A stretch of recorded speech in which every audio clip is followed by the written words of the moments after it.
My name is Beth Lublin, and I'm a social entrepreneur.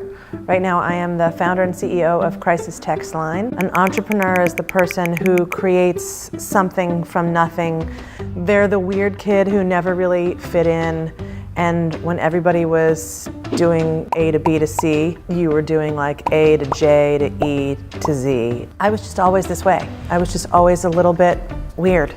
Games that I liked to play as a kid growing up, there were definitely a lot of Wonder Woman, Dungeons and Dragons, Monopoly, and then we also played speech and debate games around the dinner table in my house. I mean, like, maybe someone should have seen all of this coming. My first advocacy, I would say, was actually in preschool, and there was a boy who declared purple to be a boy color. It was my favorite color and my grandma's favorite color, so I grabbed aubergine, lilac, lavender, they had all those funky Crayola names, and I had them in my fists over my head screaming, "I've got the purple, I've got the purple." So I would say that my first act of activism was liberating the purple crayons. I was just constantly starting things.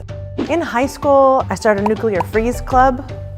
I was the only one who showed up to the meeting until the debate coach showed up and was like, "I feel like you have a lot of things to say and should maybe join the debate team." So the nuclear freeze club didn't go so well, but the debate team went very well. I was 23. One day I get an envelope with $5,000 in it from the estate of my great-grandfather, and I thought, I have to do something to honor his memory. And I had the idea for Dress for Success, and I started it that night, much to the disappointment of my entire family, who wanted me to put that money in the stock market. I reached out to 3 nuns in Spanish Harlem, and I'm gonna confess, I fully expected them to meet me like from The Sound of Music with arms linked and like singing. Instead, they were just the coolest women I've ever met.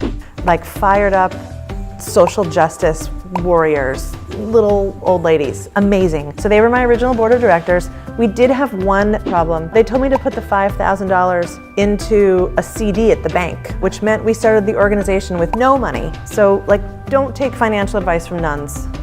I grew Dress for Success to about 76 cities in 4 countries. And then I did what entrepreneurs do. I got bored. And the guys who founded Do Something called me and said, "We've fallen on hard times, how about coming here and turning this around?" And I was like, cool, I'll come do that job. And I love systems, and I wanted to prove that I could do a turnaround.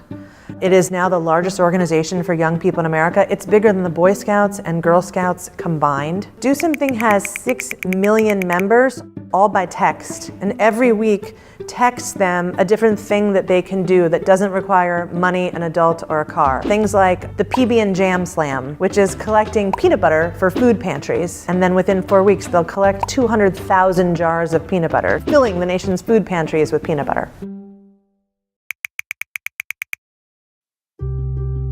People really trusted Do Something, and they started texting back about terrible things going on in their life. If they're so desperate to connect with someone, if they're gonna send such personal stuff by text, someone needed to make a hotline by text. Crisis Text Line has 2 massive forms of impact. One is, we save lives every day. Every day we have one-on-one conversations with people in their most dire moments, and we get them to a healthier place.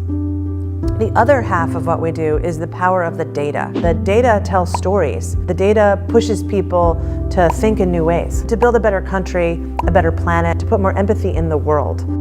Having a life in not-for-profits is incredibly fulfilling. I like helping other people thrive. I want other people to have a launch pad the way that my upbringing and childhood and support gave to me.